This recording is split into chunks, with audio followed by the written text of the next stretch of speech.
Gandang hapon mga kabiyahers.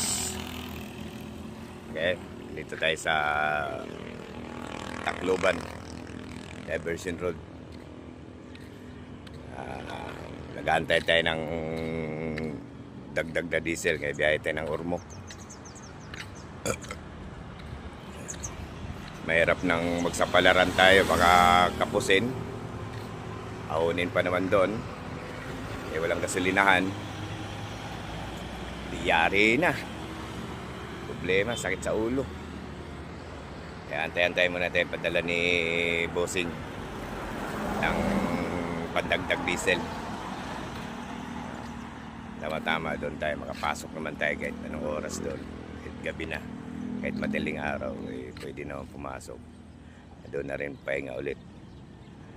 Okay, hanggang dito lang mga kabiyaheros. Maraming salamat.